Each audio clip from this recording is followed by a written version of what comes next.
Question, David, si on veut Oui. présenter une image ou un visuel ou un truc comme ça. Nathan, techniquement, c'est jouable ça? Non, est-ce que Ouais. tu es OK pour qu'on le fasse? A priori, on a les droits de partage. Eh Ah ben, oui. ouais. En tout cas, si tu veux le faire, tu as juste à appuyer sur écran partagé en bas de ton écran. Ouais, c'est bon. Mais si éventuellement vous comptez partager des choses également? Là, tout à l'heure, j'ai vu le super dossier d'Organic Orchestra. Eh ben, on n'a pas prévu. On n'a pas spécialement prévu de le diffuser. C'est un dossier qui est assez épais. Pas de le diffuser, mais juste de montrer une image ou une illustration de. Ouais, si, je peux éventuellement sortir le visu qu'on avait sorti Enfin, c'est plus. pour la tournée de cet été. Ouais. Après, il y a pas, enfin, il y a Dominique, si toi ça te facilite sur les propos, il n'y a aucun problème pour le diffuser. Voilà. Tac. Et comme il n'y a aucune obligation de diffuser, si Nicolas, il n'y a pas de problème. Mais Nathan, si tu es prêt, on peut y aller dans une minute. Ok, dans une minute.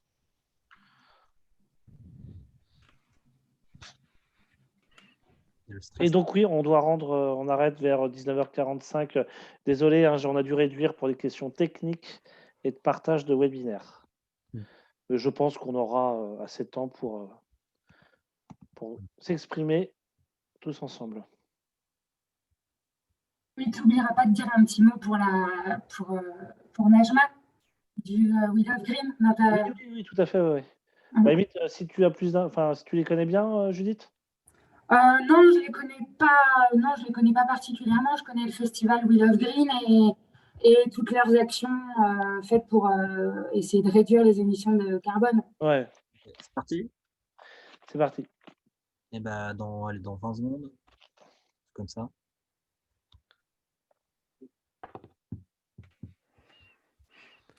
Voilà, donc là, ça devrait être bon normalement. Bon courage. C'est parti.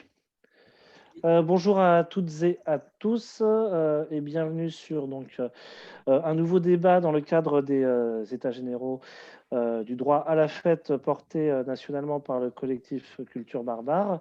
Je me présente, je suis David Milbéo, le directeur adjoint de la fédération et nous allons parler écologie pendant un petit moment et notamment de l'impact écologique sur la question de la culture, de l'événementiel avant, pendant et surtout après cette situation de crise que nous vivons encore. Les annonces d'hier font qu'on sait très bien que sur la question des événements, des festivals, des concerts dans les cafés ou même dans les salles, on en a pour un petit moment avant de pouvoir réouvrir.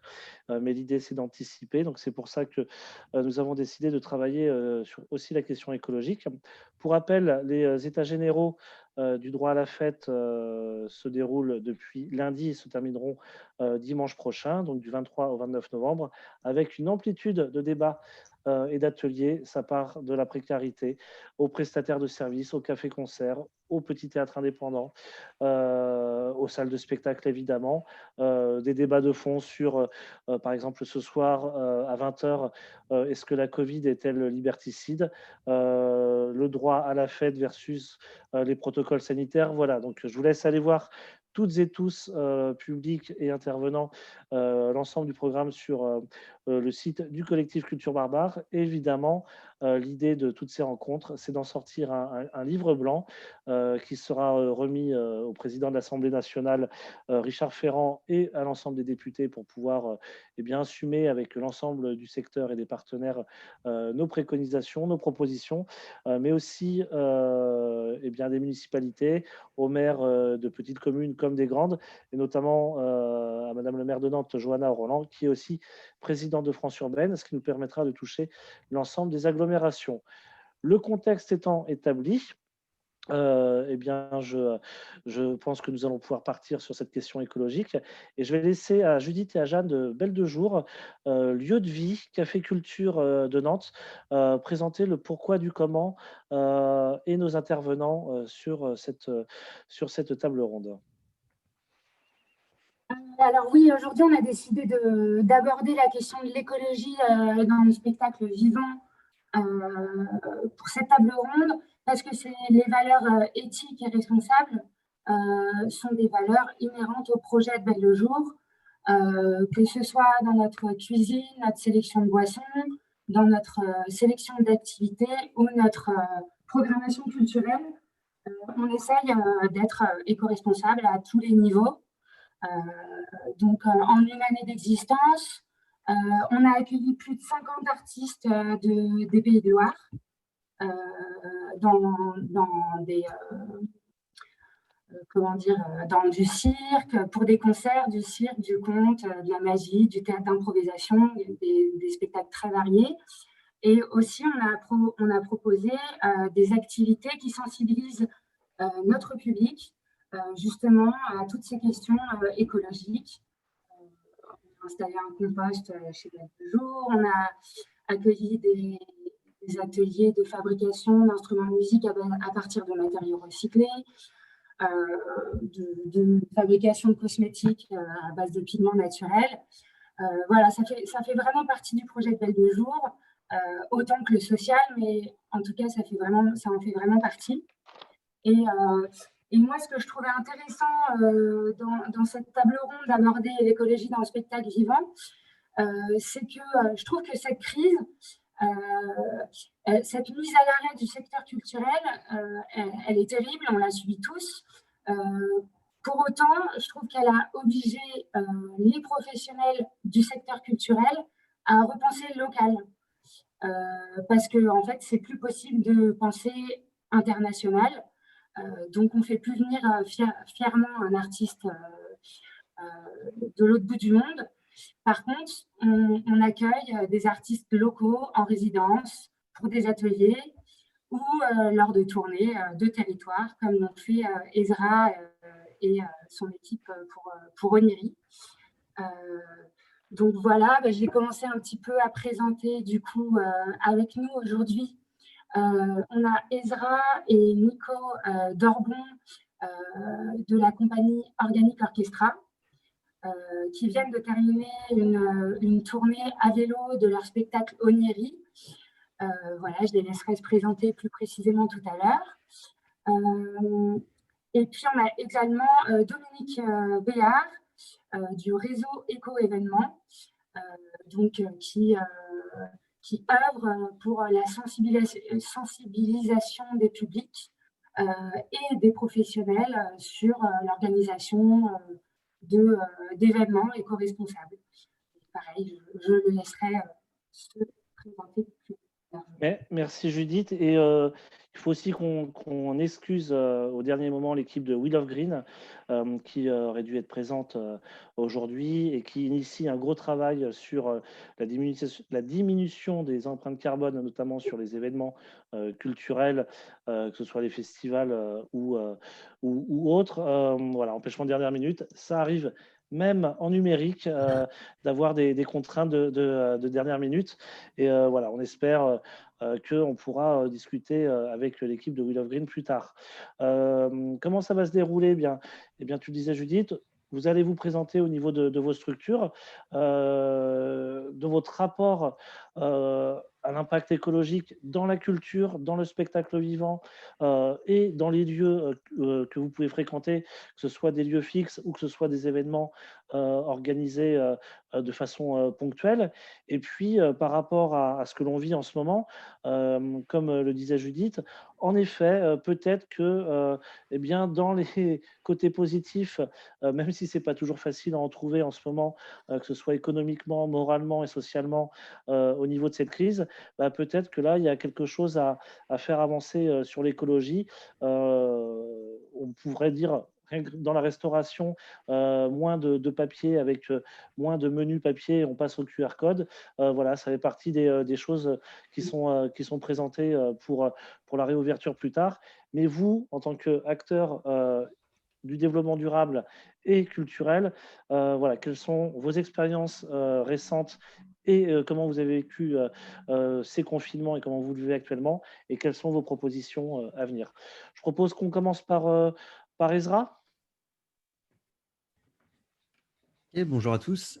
Donc, je m'appelle Ezra, je suis beatboxer, musicien, donc directeur artistique de la compagnie Organic Orchestra.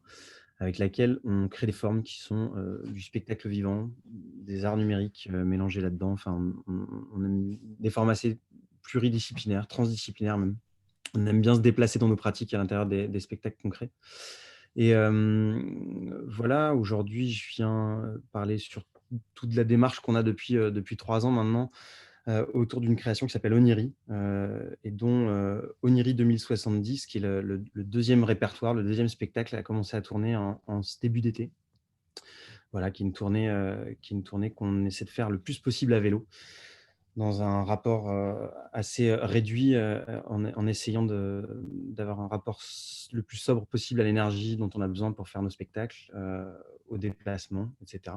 Je ne sais pas si j'en parle beaucoup plus maintenant, on va peut-être continuer de se présenter avant.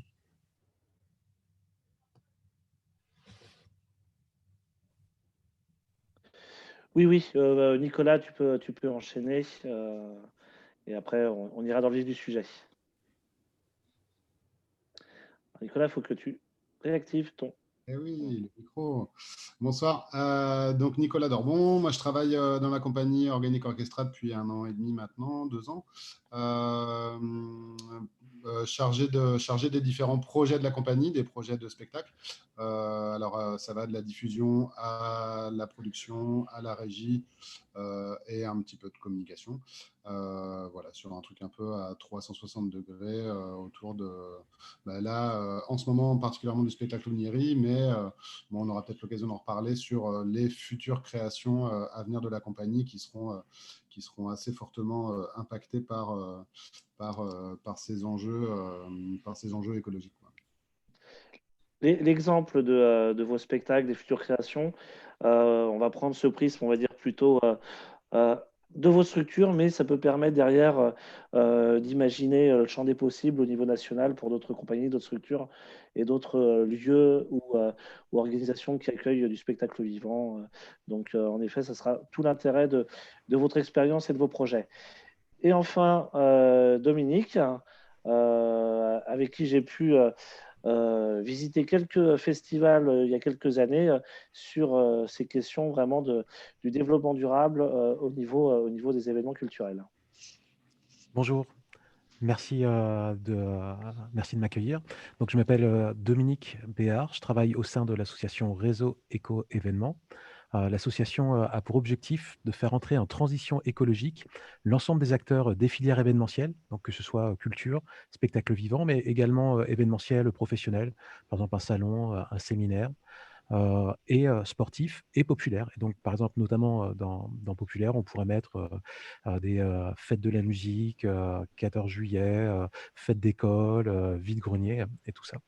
Et donc, nous, on a pour objectif de faire entrer tout ce beau monde en transition écologique à travers le biais de l'action collective. Donc, on ne fait pas d'intervention directe en termes de conseils ou de prestations sur des événements, mais notre but, c'est de créer de la transversalité. Et donc, dans l'association, il y a un peu plus d'une centaine d'adhérents. On a des collectivités, on a des organisateurs, qui soient privés, publics, associatifs. On a également des prestataires. Il y a des citoyens et le but là-dedans, c'est de dire que comme la transition écologique concerne tout le monde, eh ben, quittons un petit peu les postures de dire un tel est expert et pas l'autre, mais entrons plutôt dans l'idée que tout le monde doit y aller. Donc, ce qui compte pour nous, c'est plus la motivation qu'autre chose. Et puis, un dernier point pour finir de se présenter. Nous sommes basés à Nantes. L'association opère principalement dans les Pays de la Loire. Et sur tout ce qui est la question du spectacle vivant, on travaille en coopération avec le pôle de coordination des musiques actuelles. Et au niveau national, puisque aujourd'hui, on est sur une visio nationale, on travaille également en coordination avec un collectif qui s'appelle R2D2, qui fédère des plateformes un peu comme le pôle et nous, comme le collectif des festivals bretons, Kofi, dans la région sud. Et on va commencer à travailler, je pense, de plus en plus, notamment avec We Love Green, qui, au-delà d'être un festival engagé, à titre individuel, et c'est déjà beaucoup, cherche également à déployer et à partager son expérience à la fois en Europe et sur son territoire. Merci Dominique. On reviendra sur le principe évidemment du fonctionnement de Rêve. Tu disais vous bossez nationalement pour finir la présentation. Est-ce qu'il y a des structures comme la vôtre au niveau régional? C'est-à-dire que tu travailles avec plusieurs mais est-ce que vous avez les équivalents en fait au niveau régional? Chaque structure a vraiment ses spécificités. Nous, on a, une focale qui est la transition écologique pour tous et on s'intéresse à l'événement. Et dans nos adhérents, on a des prestataires, des citoyens et des professionnels. Si on va en Bretagne, c'est le collectif des festivals bretons. Ils ont plus une focale sur, le festival. Si on va dans la Nouvelle-Aquitaine, c'est le RIM, le réseau des indépendants, de la musique, où là, on est, toute, musique actuelle. En Occitanie, c'est Élémentaire. Dans le sud, c'est Kofi, c'est là, festival. Et dans l'est, c'est Éco-Manifestation Alsace. Et puis dans le nord, là, on vient d'avoir sur les Hauts-de-France un réseau qui s'appelle Haute Fidélité qui commence à intégrer. Puis au fur et à mesure, il va y avoir d'autres réseaux régionaux qui vont arriver. Mais sachant que je parle beaucoup d'axes régional parce que ce sont des plateformes sœurs. Donc, ce sont nos grandes sœurs, puisqu'on est arrivé un peu après elles. Mais il y a également au niveau des collectivités territoriales énormément d'actions qui sont mises en œuvre. Par exemple, que ce soit, donc on est basé à Nantes, mais à Nantes, la métropole a un dispositif assez important pour aider tout ce qui est la transition écologique, mais à Angers, c'est pareil, à Paris, enfin de plus en plus. Et puis là, avec la vague verte qu'il y a eu pendant les municipalités, va y avoir un très, très grand changement qui va s'opérer dans les années à venir. Donc on peut dire par contre que l'important, c'est pas forcément le format de la structure, mais le fait d'avoir envie d'y aller sur les questions de développement durable et d'empreinte écologique, sur les événements culturels, qu'on n'est pas obligé de faire un copier-coller, de ta structure, mais bien que c'est d'abord l'envie et les projets qui comptent, même si on voit quand même que les pôles régionaux des musiques actuelles sont bien impliqués. Je partage ton point de vue. Quand j'ai écouté tout à l'heure, la présentation, de Belle de Jour, en fait, c'était, ce qui importe, c'est de se lancer et d'avoir envie. On n'a plus le temps, vu l'urgence climatique, d'attendre que les grandes institutions, les grands syndicats nationaux, que, les États, que les collectivités, on n'a pas le temps d'attendre, que les autres fassent le travail. En fait, on en est, à un niveau et même moi, à titre personnel, hein, moi en arrivant, dans le rêve et en participant à sa création, j'avais aucune légitimité pour le faire. C'est-à-dire je suis pas, je suis, ni artiste, ni professionnel, de la musique, ni grand professionnel de quoi que ce soit. Mais il y a un moment, c'était juste l'envie de se dire: «Mais attends, on peut pas continuer à ne rien faire». Et juste humblement, et ben, on y va et puis on commence à travailler et puis, parfois ça marche, parfois ça marche pas. Mais, quoi qu'il en soit, on se relève et puis on continue. Et quand il y a des volontés politiques, c'est un peu plus facile quand même, hein, On peut dire ça. on peut dire ça. Ça aide. On parlera du fonctionnement de Rêve, notamment sur les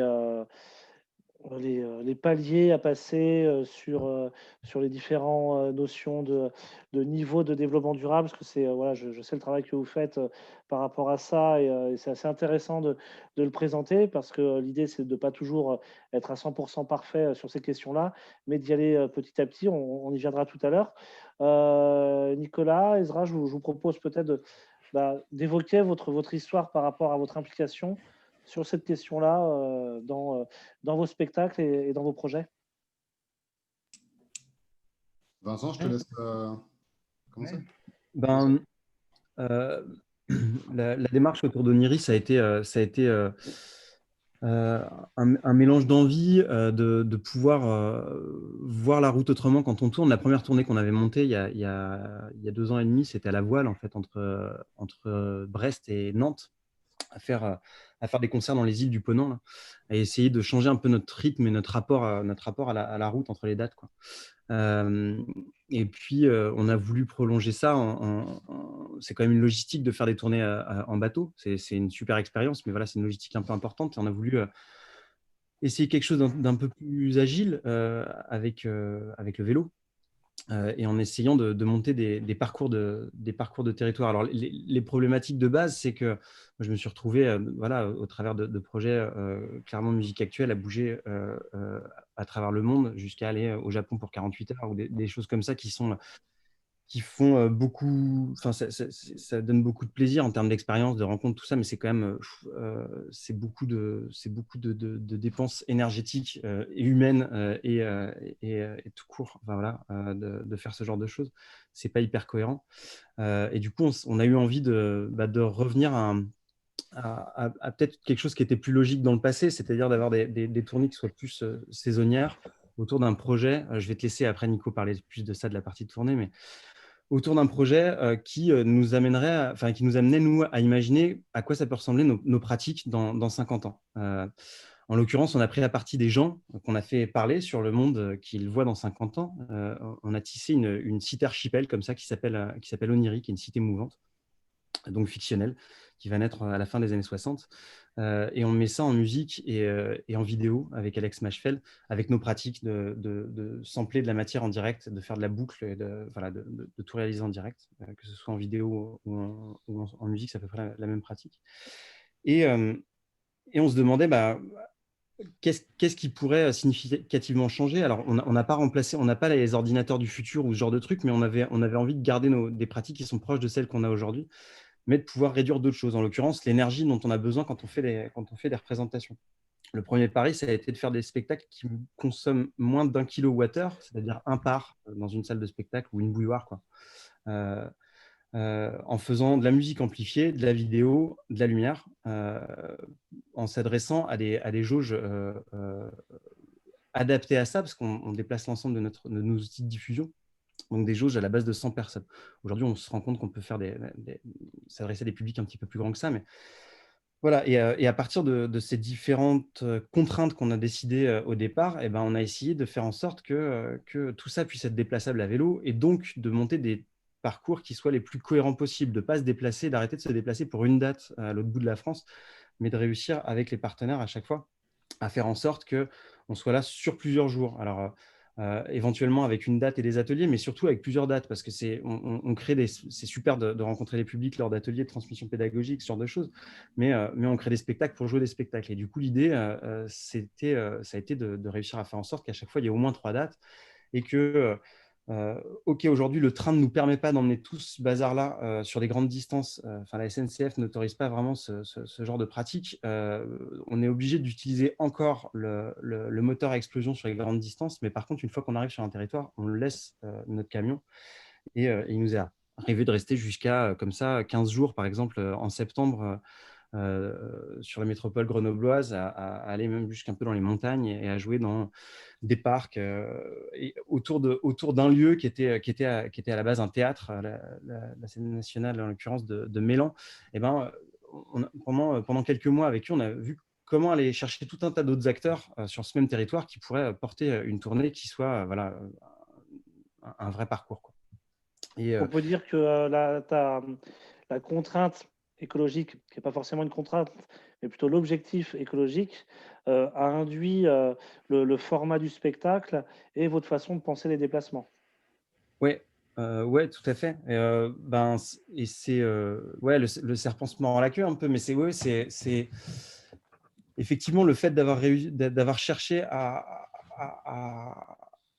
moins consommer nous a permis, j'ai envie de dire, de réduire, de se retrouver dans des rapports aussi aux spectateurs qui sont beaucoup plus intimes, avec un échange vachement plus riche en fait que quand on est.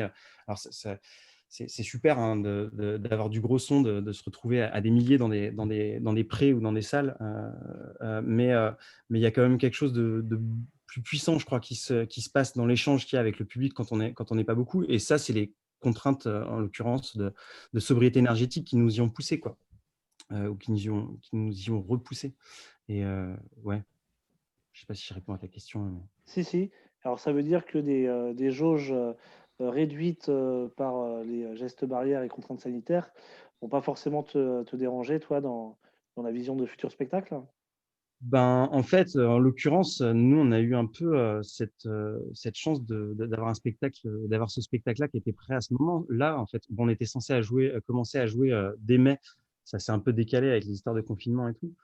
Mais du coup, on a fait notre première début juillet et on a joué 25 fois cette année. Parce que effectivement, on avait déjà prévu d'être sur des petites jauges, de jouer en extérieur tant que possible.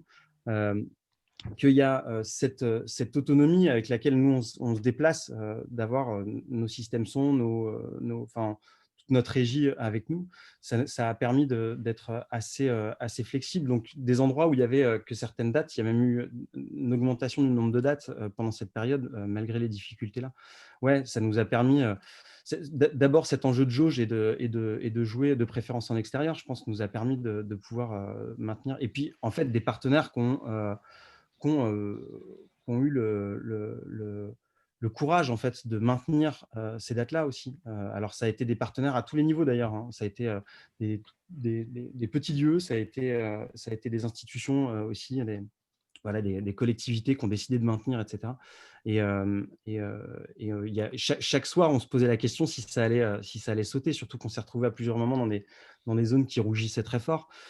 Mais ça a tenu et tout le monde a été hyper content que les spectacles aient lieu, et puis que nous, quand on songeait à ce spectacle-là, on imaginait vraiment, on se demandait comment est-ce qu'on va tourner dans 50 piges, ouais, y compris quand il y aura moins de, peut-être une crise du pétrole, plus de matériaux pour fabriquer des véhicules électriques énormes. Enfin, je sais pas quel scénario, mais en tout cas, comment on fait avec le moins possible, quoi. Et on n'imaginait pas que certains des choix qui ont été faits là-dedans auraient un impact à si court terme, en fait. Ouais, la vision, on va dire écologique, en fait, c'est revenu à une solution face à la pandémie qui s'est passée tout de suite maintenant et ça a permis de répondre. C'est peut-être un message à certaines compagnies à avoir sans cynisme, hein, mais de peut-être penser aussi certaines formes un peu plus souples comme vous l'avez artistiquement et en termes de format. Moi, j'ai une question sur la tournée que vous avez vécue cet été. Vous avez vécu beaucoup d'annulations à cause de zones qui passaient de rouge automatique, enfin, du jour au lendemain ou pas? Ou ça a été facile à gérer? Non, on n'a pas eu d'annulation. On est passé très très près. C'était mi-septembre à côté de Grenoble où je crois que c'est passé en rouge écarlate, Ouais, interdiction de faire des spectacles 2 jours après la dernière date. Donc on est encore passé un peu entre les gouttes. Sinon, non, il n'y a pas eu d'annulation à proprement parler. Il y a eu des dates reportées, évidemment, en tout début de tournée, sur les dates de mai et juin, qui ont été reportées sur 2021, etc. Mais pas d'annulation, non. Non. Et puis les dates, bien sûr, les dates là qu'on devait avoir, on devait pousser jusqu'en novembre, qu'on sautait, quoi. Ouais. En fait, ouais, c'était vraiment les dates qu'on réellement sauté, c'était lié aux périodes de confinement. d'accord. Mm. Et vous avez réussi à les recaler derrière? Et ouais, en fait tous les partenaires qu'on avait eus, en fait tous ces montages de tournée impliquent quand même, demandent une grosse implication à tous les différents partenaires. C'est des tournées qui sont assez longues à monter finalement parce que ça déplace un peu tout l'écosystème, quoi, les structures, les lieux, de travailler hors les murs, de travailler avec des collectivités, de différents types de structures avec lesquelles tous n'avaient pas l'habitude de travailler.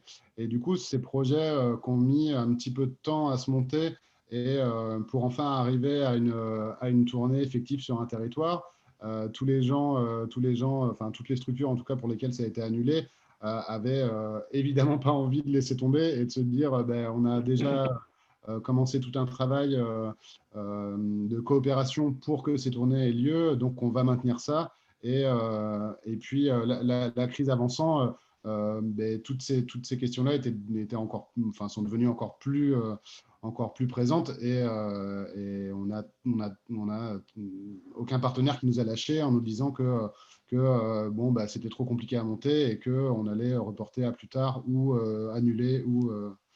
Donc on sent aussi que du côté des structures qui nous accueillent, des partenaires qui nous accueillent, que ça a eu un écho assez chouette, en particulier durant cet été, parce que les propositions étaient assez rares, mais au-delà de juste cet été, sur du moyen terme, voire du long terme.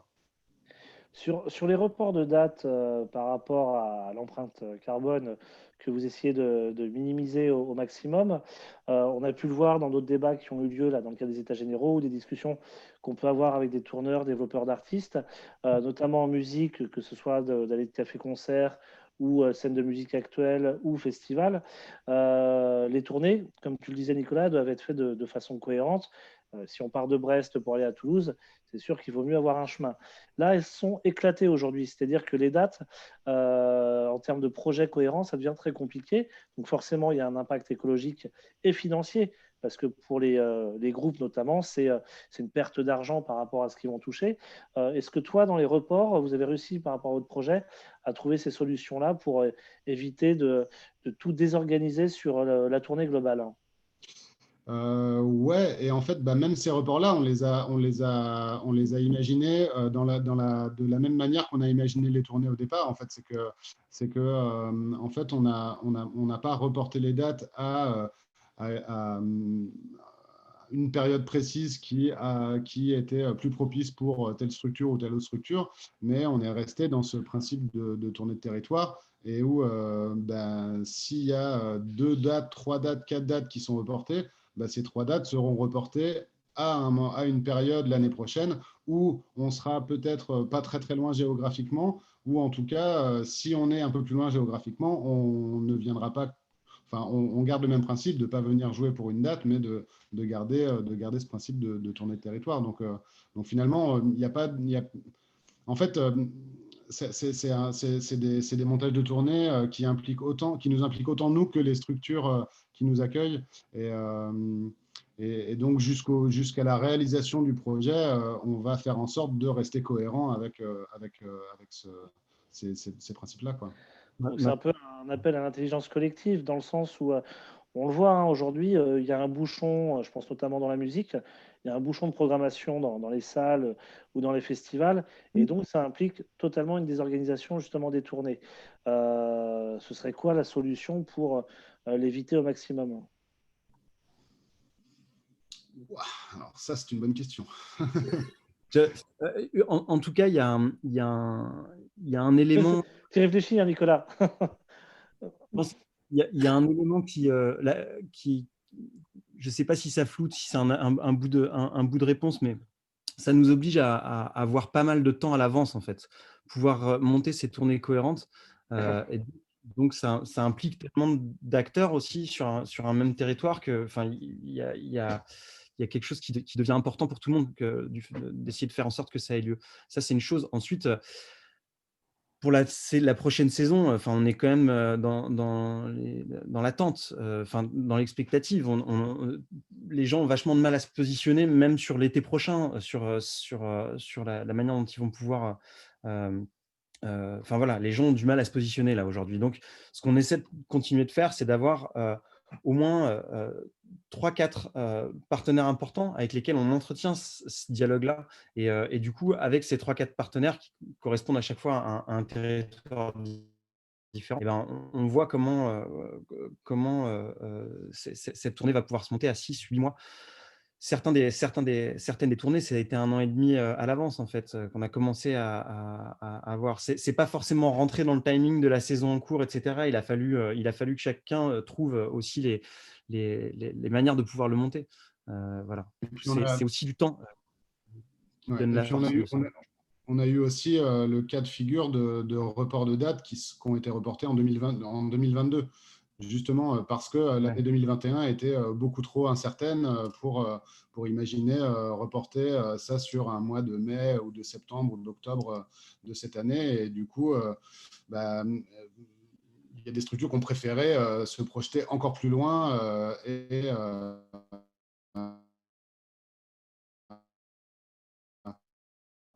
de report, comme c'est le cas dans toutes les salles. Donc, Et le prendre ce choc-là d'aller en 2022 plutôt qu'en 2021?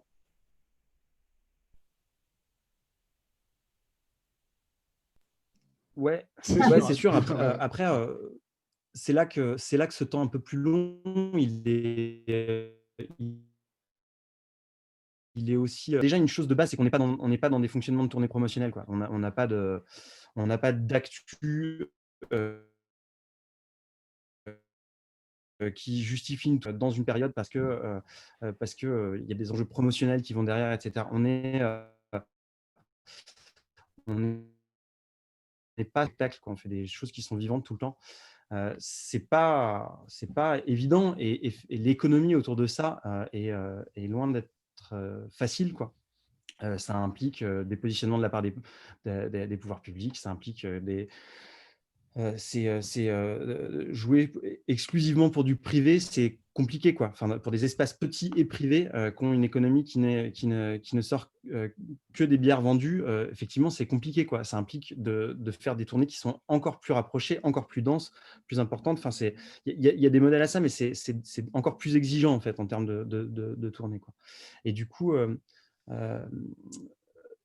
ouais, le fait de ne pas avoir toutes nos dates maintenant, mais de réussir à savoir qu'en 2022, on a un partenaire qui bosse pour qu'on soit plusieurs semaines sur un spot et d'imaginer qu'on a 15 ou 20 dates qui sont en train de se caler parce qu'on est en train d'y travailler 2 ans à l'avance sur un mois donné. Ok, c'est pas immédiatement, c'est pas rentable, mais par Mais contre, ça rassure. pardon. Ça rassure. Ouais, ça rassure et puis on sait aussi que ce sur quoi on est en train de bosser depuis 2 ans en termes de forme de spectacle, c'est censé être vu par du public, pas juste pendant 10 mois ou même 18 mois, quoi. On a une question de Pierre Pocro via le Zoom qui parle de super initiative. Et je vous pose la question tout de suite et après on reviendra à toi, Dominique. Sur comment avez-vous géré sur ces questions développement durable, écologique, l'hébergement, parce que ça fait partie des tournées. Et donc, comment vous avez travaillé sur cette question d'hébergement quand vous partez une semaine, 15 jours sur un spot? Eh ben, en fait, les hébergements sont gérés de manière finalement assez classique, entre guillemets, mais le fait qu'on soit sur une période longue sur un territoire, ça fait que, en gros, sur tous les différents, sur toutes les dates, c'était souvent des hébergements en maison, quoi. Je veux dire, les distances qu'il y avait à faire tous les jours suivant les différentes dates nous permettaient d'avoir un logement central et de rester pendant 10 jours au même endroit dans la même maison et tous les jours de repartir de cette maison pour aller faire 10 bornes ou des fois 12 ou des fois 2 ou d'avoir un hébergement central qui nous permette de rayonner sur les différents concerts autour, quoi. Donc, si on peut dire, la tournée par territoire permet plus un fonctionnement de résidence en ayant un point fixe plutôt que la tournée où on passe d'hôtel en hôtel donc on est plus sur un esprit de résidence, on s'installe et on est sur le territoire sur lequel on tourne. Ouais, c'est ça. Après, on n'a pas eu le cas de figure cet été, mais c'est des choses qu'on avait déjà en tête et qu'on va essayer de transformer pour l'été prochain ou l'été d'après, si c'est pas possible, mais d'avoir des tournées où justement on part d'un point A qui peut être Nantes par exemple, et la fin de la tournée, c'est Saint-Malo. Et en fait, entre Nantes et Saint-Malo, on va pas s'arrêter. On va réussir à jouer à 10 bornes de Nantes, à Saint-Nazaire, après Saint-Nazaire, d'arriver jusqu'à un autre bled après, etc. Là, ça nécessitera une autre logistique en termes d'hébergement, mais ce sera du coup en fait assez global avec toute la tournée. C'est que on arrive dans des lieux où on demande principalement de l'hébergement chez l'habitant, mais du coup, ça implique aussi, ces tournées de territoire, elles sont assez importantes aussi. On l'a vu dans l'implication que ça demande aux spectateurs, parce que les spectateurs, la plupart du temps, étaient des gens des petits villages ou des plus grandes villes, mais en tout cas de quartiers, à l'échelle de quartier, qui venaient nous voir. Et en fait, on n'avait pas un catering le soir qui était à 10 bornes où il fallait qu'on prenne une voiture, ou après un hôtel où il fallait qu'on rentre à 30 bornes derrière, etc. On n'avait pas tous ces trucs-là. Et du coup, tout est vraiment relocalisé, quoi. Et l'hébergement aussi, et le catering aussi. Et voilà. Et comme on était en vélo tout le temps, avoir un hébergement qui est à 20 bornes ou à 15 bornes quand tu es en pleine campagne, nous, ça ne nous allait pas parce qu'on n'allait pas faire 20 bornes de vélo après 2 heures de spectacle, etc. Et du coup, trouver des solutions locales sur place, que ce soit chez l'habitant ou dans des hébergements plus classiques, type hôtel, etc. Mais en tout cas, de rester vraiment sur place à chaque fois, quoi. Ok. Judith, Jeanne, est-ce que vous avez besoin de compléments sur ce qui a été dit sur la notion de tournée par rapport au projet? Moi, je voulais poser la question. Les structures, elles n'étaient pas frileuses de vous booker des dates sur des territoires très petits, justement de risque de ne pas remplir, parce que c'est quand même une problématique que se posent tous les programmateurs. Du coup, forcément, si vous jouez à 2 km, puis à 2 km, puis à 2 km, peut-être que c'est difficile de remplir. Donc, je voulais poser cette question-là. Alors effectivement, il y a le point, je crois qu'il l'est de moins en moins. En fait, le truc, c'est aussi cet enjeu de, déjà la spécificité du spectacle, les petites jauges, le fait que de toute façon, on ne s'adresse qu'à des publics là. En l'occurrence, on avait fermé nous à 100 personnes pour cette année. On rouvrira un petit peu plus l'année prochaine, mais ça ne sera pas énorme.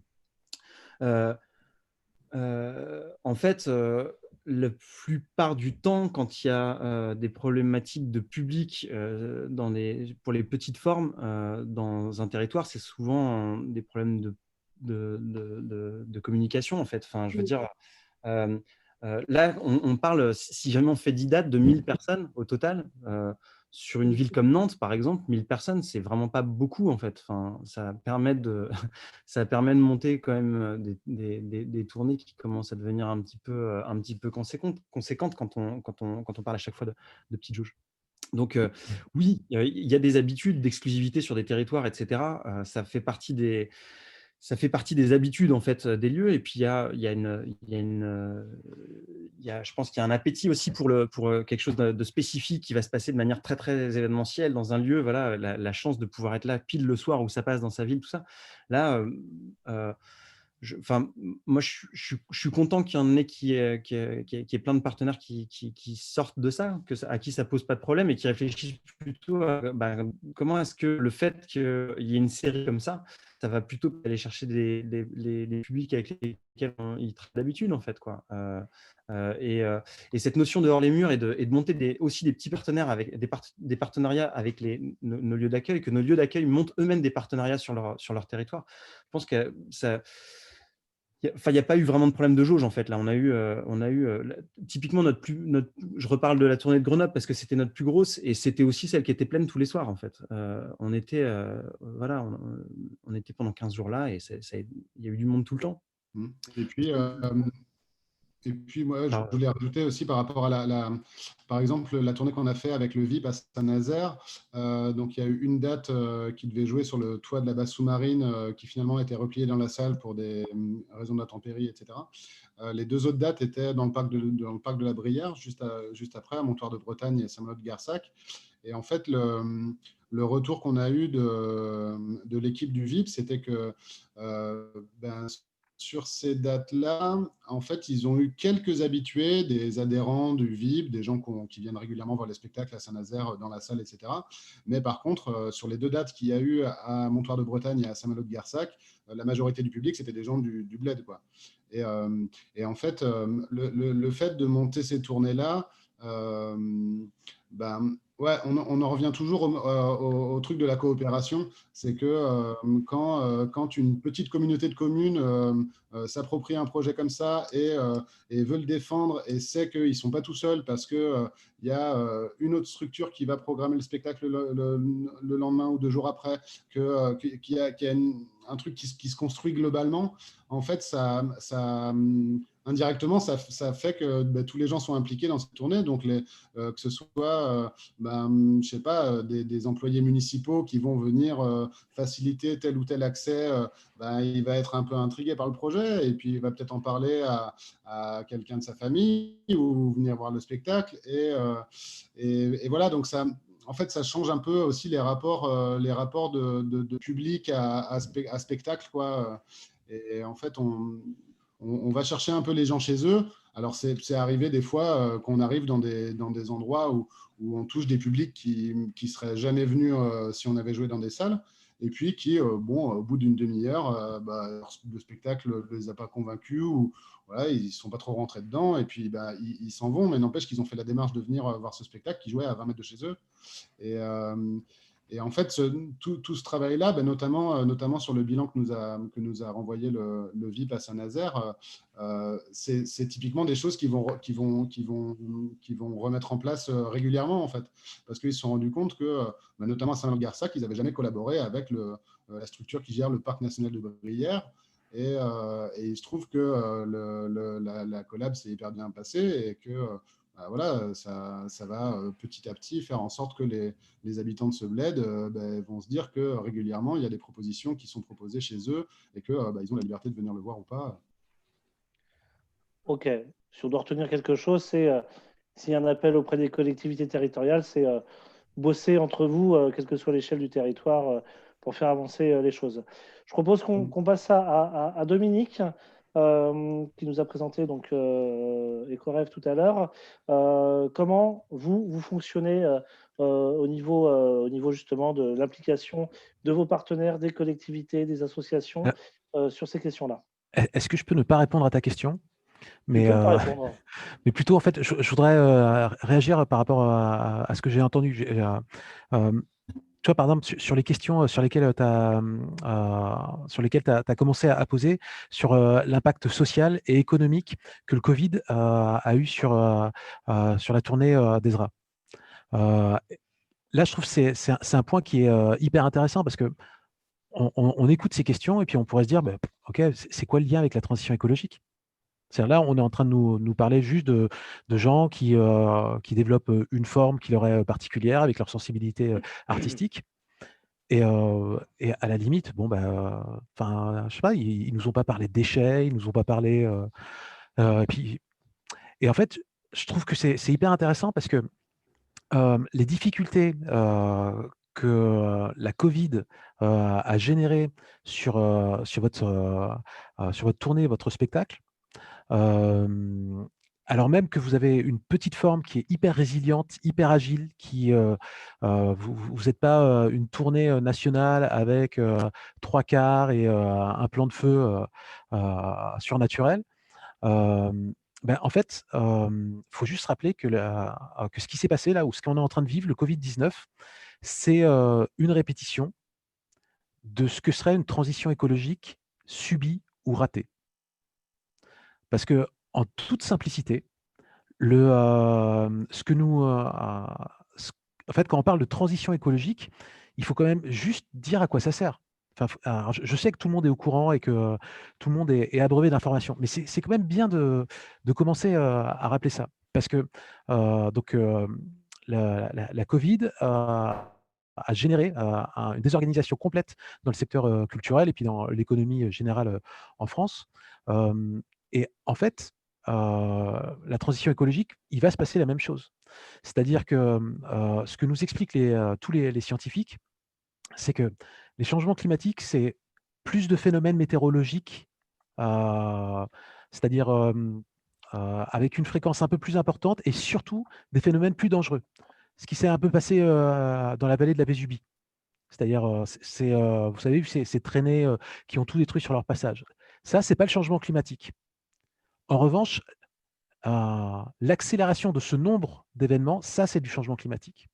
On peut imaginer également, cette année, on a beaucoup parlé Covid, mais il y a 2 ans, on a beaucoup parlé sécheresse. On a beaucoup parlé canicule. Ça, c'est les enjeux qui sont liés à la transition écologique. On pourrait parler également sur un autre sujet, sur tout ce qui est l'impact sur nos produits agricoles. Et directement, nos produits agricoles, c'est notre alimentation ou notre boisson. Là, je me souviens, l'année dernière, Le Monde avait sorti un article sur une étude où ils indiquaient, et là, attention, je vais vraiment sortir l'information qui tue, que le prix de la bière pourrait doubler en 2030. à cause des impacts des changements climatiques sur sur notre système agricole. Et là, en fait, je peux vous en sortir plein, c'est-à-dire des impacts liés incendie, extinction de la biodiversité. Là, par exemple, la Covid n'a aucun impact, enfin, n'a aucun lien direct avec les changements climatiques. Quoique, en fait, la Covid, c'est une zoonose, c'est-à-dire c'est une maladie d'un animal qui est transmis à l'homme. Et ce genre de transmission va arriver malheureusement de plus en plus souvent, puisque en fait, l'espace humain est en train de s'agrandir versus l'espace sauvage, lui, est en train de rétrécir. Donc en fait, des surfaces de contact, on va en avoir de plus en plus comme ça. Donc potentiellement, des maladies de type Covid-19, on va en avoir plus. Et puis en plus, comme on est un système qui, ô merveille, est de plus en plus interconnecté, c'est-à-dire si maintenant on a envie d'aller se faire un petit week-end à Milan, merci EasyJet, c'est vraiment super sympa, tu me permets de vivre une vie fantastique, celle qui est sublimée dans tes publicités. Et ben, en fait, potentiellement, la Covid, ça va arriver.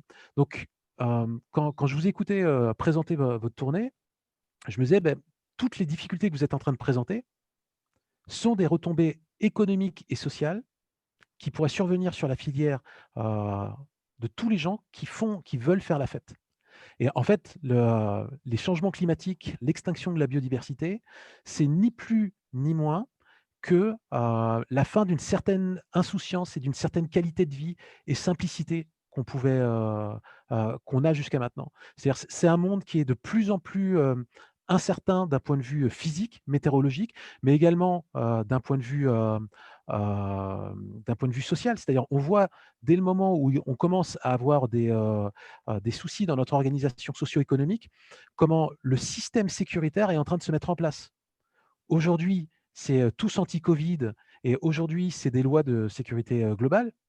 Mais demain, quand on va avoir de plus en plus de conflits sur la planète avec une pression migratoire de plus en plus importante de gens qui ont envie de fuir ces conflits et d'aller dans des zones un peu plus agréables, bah, j'ai envie de vous dessiner un monde merveilleux dans lequel les thèses de l'extrême droite risquent de basculer vers le centre.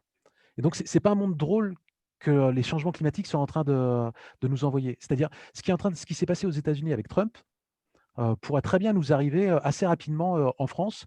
C'est-à-dire, dès le moment où on voit où il y a une population qui commence à avoir peur de ce qui est en train de se passer et le monde est en train de changer à une accélération comme jamais, eh ben, on peut imaginer que notre futur, là, n'est pas forcément très joyeux. Alors, juste pour reprendre sur cette histoire, en fait, ce que j'aime beaucoup dans la présentation que vous avez fait juste avant, c'est que votre tournée, elle représente, nous, dans les expertises en fait, qu'on est en train de développer, elle représente exactement ce que pourrait être du spectacle vivant dans une transition écologique réussie.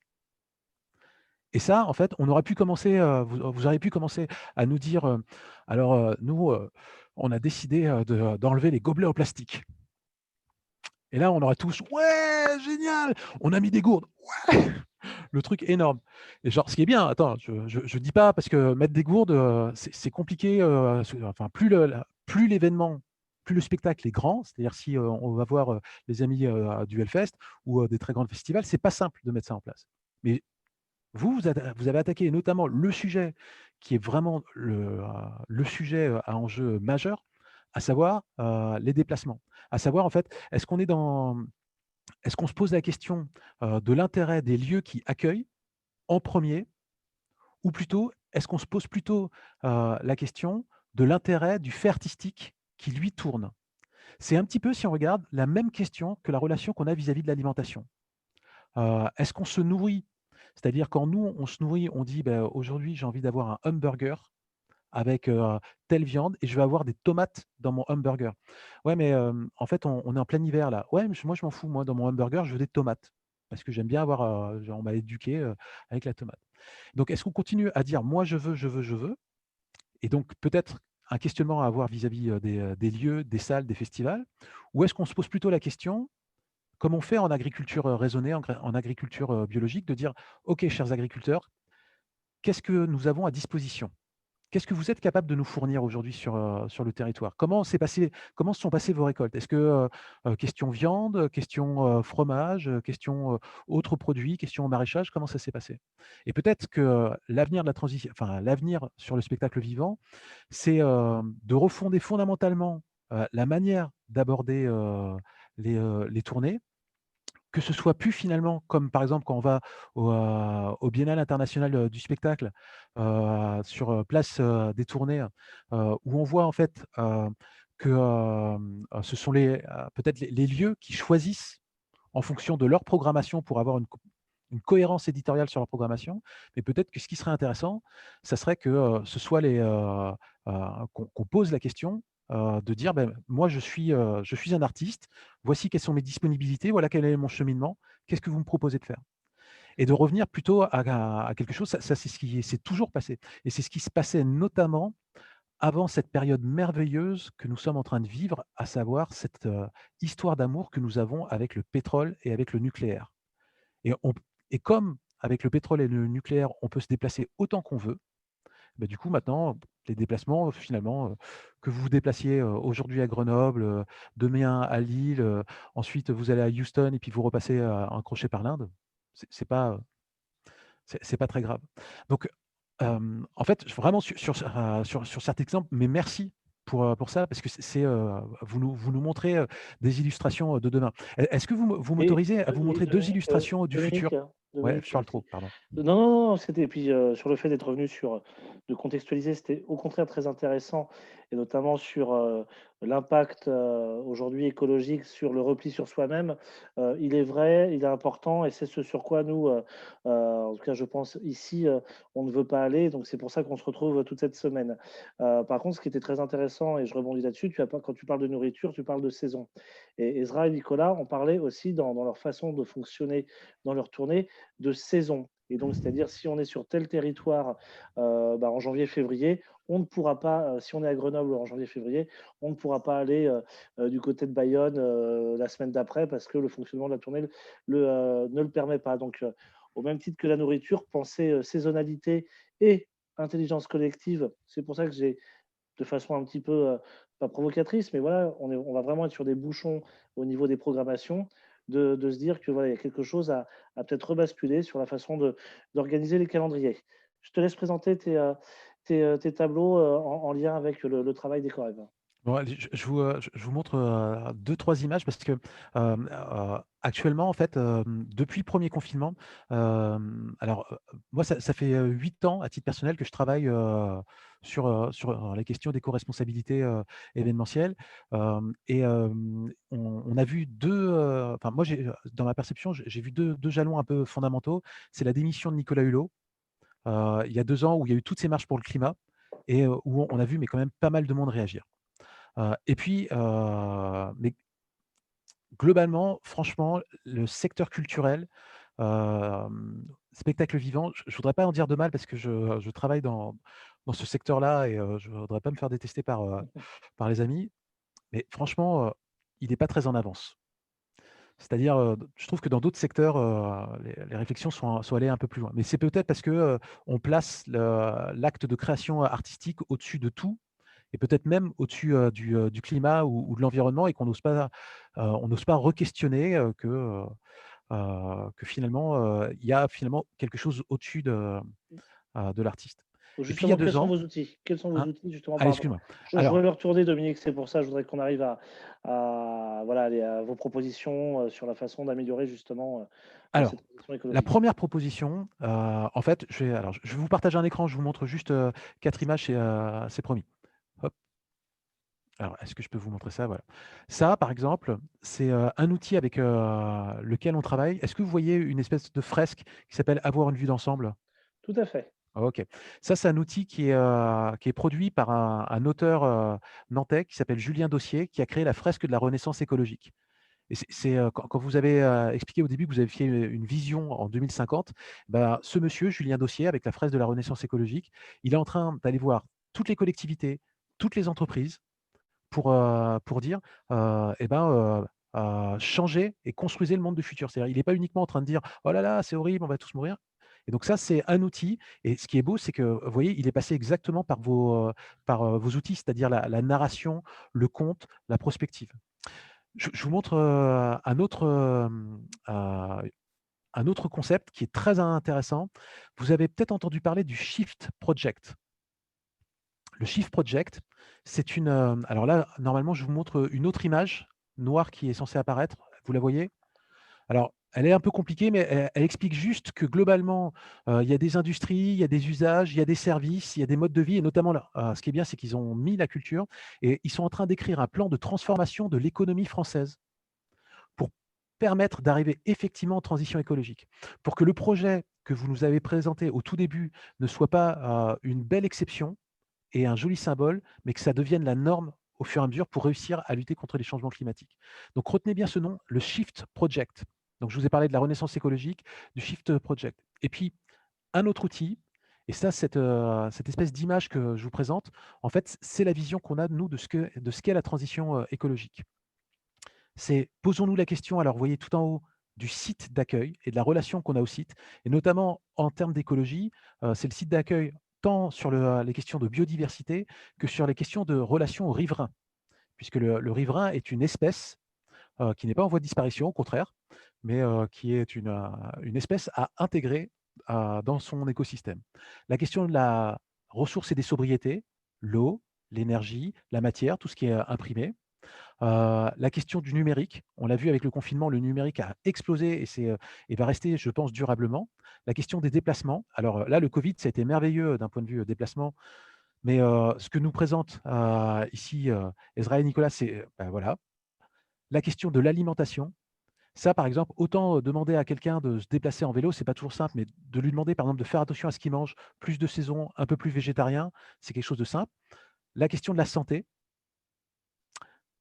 le zéro déchet, la question de la solidarité, c'est-à-dire un événement pour tous, pour lutter, et je sais qu'à Barbare, vous êtes sensible sur cette question, notamment avec la campagne Ici c'est cool, sur la question de la parité, la question des discriminations, la question de l'accessibilité universelle, l'enjeu de mobiliser tous les publics, c'est-à-dire les inviter à la transition écologique et puis s'organiser et progresser. Voilà, là je vous ai juste présenté un schéma de ce que peut être la transition écologique appliquée sur des événements ou ou de manière générale, alors sur la culture. Alors Dominique, il y a des demandes, il faudra que tu nous fournisses les références sur les diapos que tu nous as envoyées, Ouais. qui ont été trouvées intéressantes, c'est une des demandes. La deuxième chose sur laquelle je voudrais intervenir, c'est sur ton troisième, qui est vraiment l'outil sur un événement éco-engagé. Ce que l'on peut noter quand même sur l'ensemble de ces thématiques, c'est que c'est accessible aux petits événements comme au très gros festival. C'est là où votre outil sur EcoRêve est très intéressant parce que vous ne demandez pas de réussir à 100%, d'avoir les solutions sur l'événement à l'instant T, au même moment, mais par contre, d'y aller en progressant, de se dire on s'est posé la question justement de l'inclusion, du respect, la question de la violence, mais aussi la question de santé, des repas, proposer du végétarien. Donc, il y a un cahier des charges à remplir, mais pour bosser avec vous, on n'est pas obligé de le remplir. Moi, pour l'avoir travaillé sur un autre événement, juste dans une rue, on voit que c'est quand même accessible à tout le monde. C'est ça. Rome ne s'est pas fait en un jour. Si le but, c'est de dégoûter les gens en leur disant que la marche, elle est trop haute, il n'y a aucune chance qu'ils y aillent. Donc, en fait, dans le référentiel, là, ce que je vous ai montré, il y avait 8 enjeux, mais ils sont sous-divisés en une centaine de questions hyper pratico-pratiques. Donc, on a sous-divisé tout en petites choses. Et puis, on a essayé d'écrire un chemin, c'est-à-dire ce qui serait intéressant. On dit aux organisateurs d'événements, ce qui serait bien, ce serait d'essayer de prendre 30 engagements à minimum pour atteindre un niveau 1. Donc c'est une construction qui est juste le fruit d'une co-construction qui vaut ce qu'elle vaut, mais au moins elle permet aux gens de se donner des étapes et un parcours et d'avancer là-dessus. Et de construire là-dessus. Donc, c'est pas parce que le monde culturel et du spectacle vivant n'est pas le meilleur élève qu'il ne peut pas s'améliorer. Par Euh, contre, ces questions-là, Dominique, il y a un coût. Alors, moi juste un point, c'est que Enfin, alors, bah, attends. Sur la sobriété, moi, je trouve ça quand même étonnant que la sobriété coûte plus cher. Non, mais c'est une question. Non, mais ta question, elle revient régulièrement. Je trouve ça quand même étonnant que la sobriété coûte cher. Enfin, on est quand même dans un monde qui est étrange. C'est-à-dire, avoir des films, par centaines, qui viennent de partout du monde, ça, c'est facile, mais organiser une tournée sobre, c'est compliqué. Enfin, Donc, il y a c'est peut-être enfin, il y a un enjeu national sur ces questions de circuits courts, de production locale, d'aide aux projets qui vont vers une démarche de développement durable. Je pense qu'il y a quand même un appel à faire là-dessus par rapport à ces initiatives, hein. bah, c'est clair. Par exemple, il y a des choses qui coûtent un peu plus cher et des choses qui coûtent moins. Le gaspillage alimentaire, c'est-à-dire lutter contre le gaspillage alimentaire sur un événement, ça, ça, ça devrait vous faire gagner de l'argent, au contraire. Je ne sais pas si votre mobilité vous a coûté plus cher ou moins cher sur votre tournée que si vous aviez fait ça en tourbus. Je ne sais pas si le fait de travailler des petites formes, finalement, euh, coûte peut-être moins cher, c'est-à-dire, vous auriez peut-être pu exiger avoir un plan de feu, qui soit, extraordinaire et finalement, nous, ce qu'on vous invite à faire, c'est à ne pas l'avoir et à vous recentrer sur des choses Mais qui sont la relation publique ou l'humain. le plan de feu est extraordinaire. Ah. Il y a une question justement sur l'empreinte carbone dans le monde du spectacle. Il y a eu, est-ce qu'il existe des chiffres, un calcul d'empreinte carbone dans le monde du spectacle au niveau global et surtout au niveau national? La question qui arrive et qui est assez intéressante de Pierre, merci, c'est qu'est-ce qui a le plus d'impact? Est-ce que c'est le transport? Est-ce qu'on parlait des repas? Est-ce que c'est le matériel? Pour vous, Ezra, Nicolas, c'est quoi qui a le plus d'impact? Dominique, toi, si tu as des chiffres un peu plus génériques, hein. Nicolas, il y a... J'imagine que ce qui a le plus d'impact, ça reste le transport. Mais dans toutes ces considérations-là, il faut aussi prendre en compte les énergies grises, choses qui ne sont pas toujours prises en compte. Et ça me permet de rebondir un peu là-dessus pour réagir sur le tout numérique, parce qu'en fait, le tout numérique n'a pas une empreinte carbone très, très jolie. Et en fait, le fait d'avoir un ordinateur, par exemple, c'est déjà peut-être plus polluant que de faire un trajet en camion en étant 5 dedans et avec du matos. Donc, j'ai pas exactement. Je sais qu'il y a plusieurs initiatives qui ont été faites ces dernières années de calcul de bilan carbone de tournée, etc. Massive Attack l'a fait.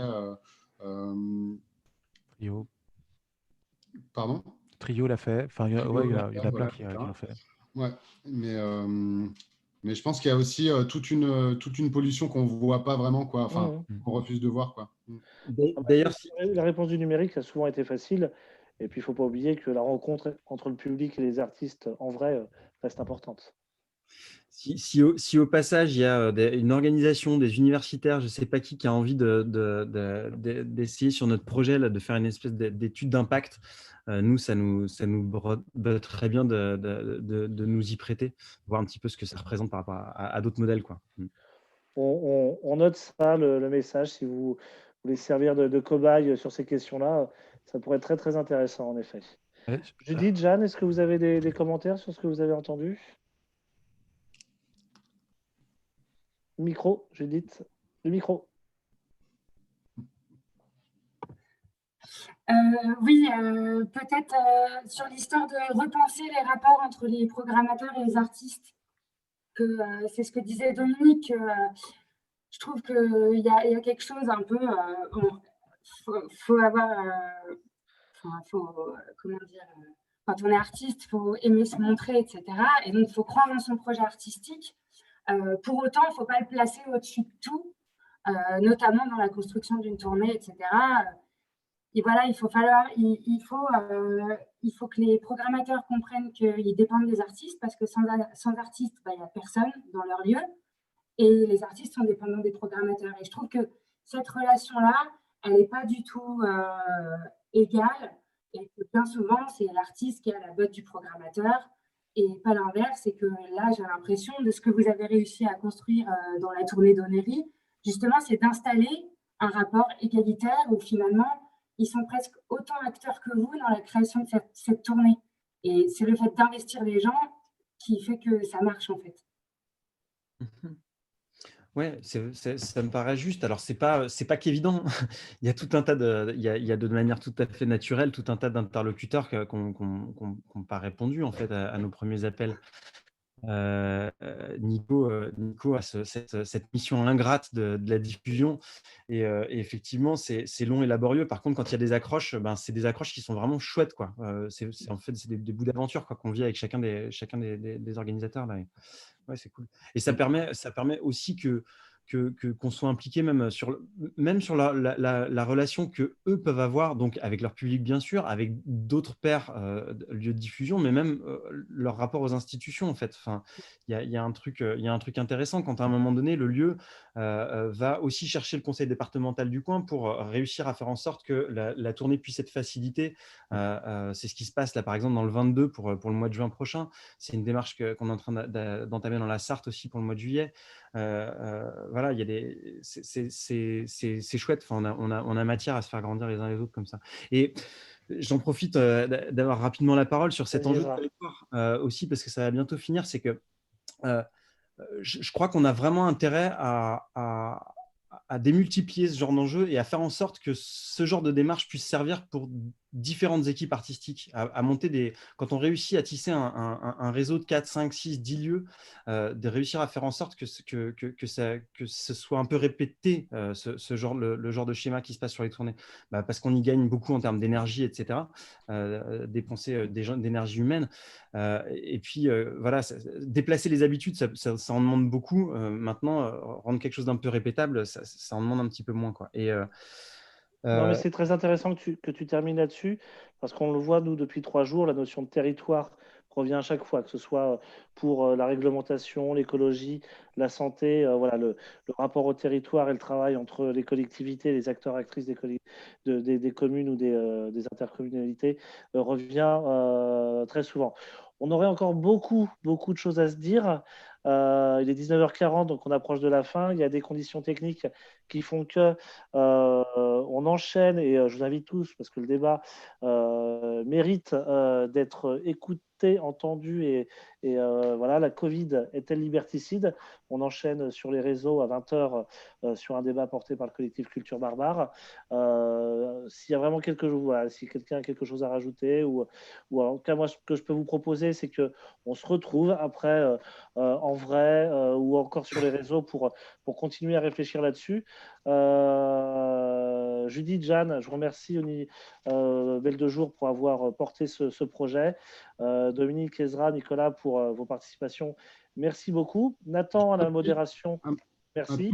Et je remercie aussi Louise qui a pris les notes pour qu'on puisse fournir un document et pour le livre blanc. Nicolas, je te laisse le dernier mot.